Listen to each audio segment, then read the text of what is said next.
अस्सलामुअलैकुम dear students, lecture number 9 कहता make cumulative frequency polygon for the given data.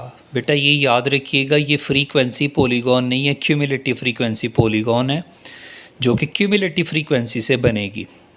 तो इस क्वेश्चन में हमें हाइट और फ्रीक्वेंसी गिवन है और हम सबसे पहला काम ही यही करेंगे कि क्यूमुलेटिव फ्रीक्वेंसी फाइंड आउट करेंगे। और वो फ्रीक्वेंसी से फाइंड करते हैं कैसे, क्यूमुलेटिव फ्रीक्वेंसी जिसको CF से लिखते हैं, CF से लिखा जाता है। और वो क्यूमुलेटिव फ्रीक्वेंसी आपने किस तरह फाइंड करनी है, फर्स्ट वैल्यू फ्रीक्वेंसी की as it is which is 8,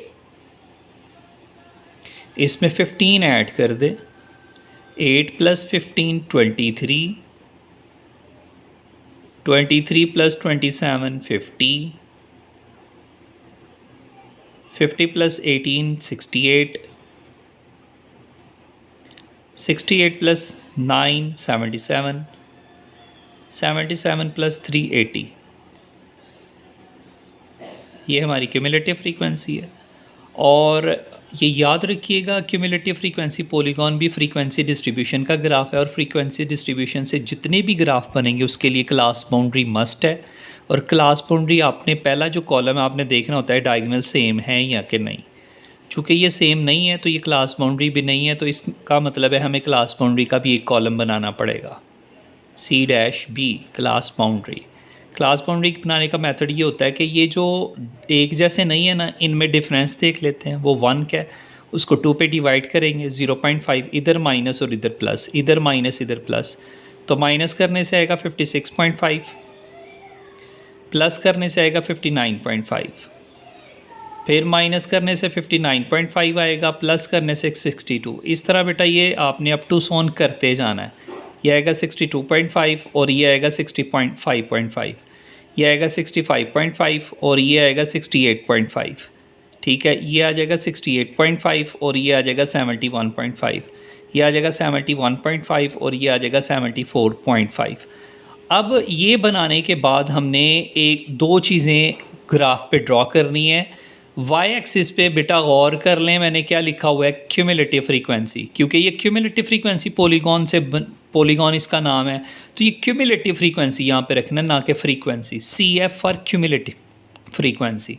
cumulative frequency में सबसे बड़ी वैल्यू चूँकि 80 है, तो हमने एक ऐसी वैल्यू का डिसीजन लेना है जिससे कुछ पॉइंट लगें, ना तो बहुत छोटी वैल्यू लेनी है ना बहुत बड़ी वैल्यू। तो मैंने पहली वैल्यू ले ली है 10, 10 + 10 20, 20 + 10 30, 30 + 10 40, 40 + 10 50, 60 70 एंड 80, 80 पे जाके हमने स्टॉप कर दिया।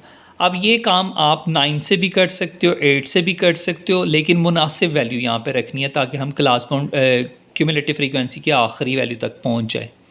उसके बाद एक्स एक्सिस पे ये देखें, अपर क्लास बाउंड्रीज़ आपने ड्रॉ करनी है, अपर क्लास बाउंड्रीज़। तो अपर क्लास बाउंड्री बेटा ये वाली हैं, ये जिनको मैं सर्कल लगा रहा हूँ, ये आपकी अपर क्लास बाउंड्रीज़ है। तो ये मैंने ड्रॉ कर दी हैं 1 by 1। और ये याद रखिएगा, स्केलिंग में आपने इक्वली विड्थ लेनी है।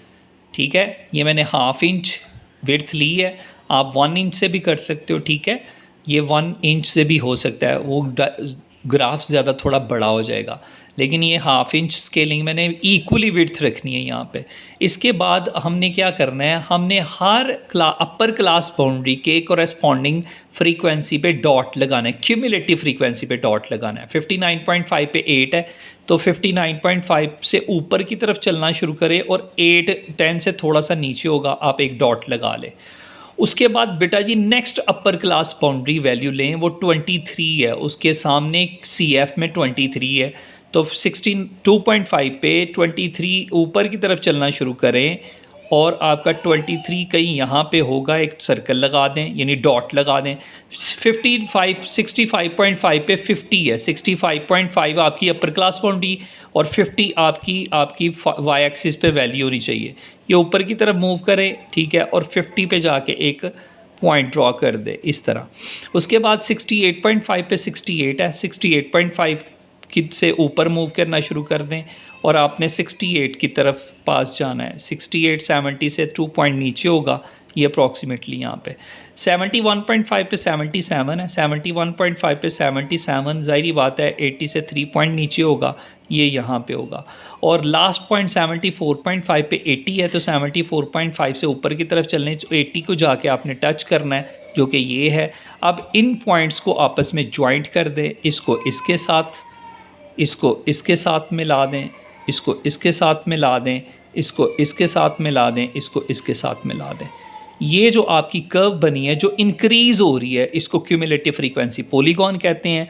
बाज़ टाइम आप इसको स्टॉपर भी लगा सकते हो, अगर आप इतना भी इसको छोड़ देंगे तो बिल्कुल ठीक है। अगर आप इस पर स्टॉपर लगाना चाहते हो, यानी स्टॉपर मीन्स के ये डेटा इससे आगे नहीं मूव कर रहा, तो आप क्या करेंगे, आप इस लाइन को नीचे एक्स एक्सिस पे लास्ट पॉइंट के साथ ऐसे ज्वाइंट कर सकते हो और इधर से इसको ज्वाइंट कर सकते हो।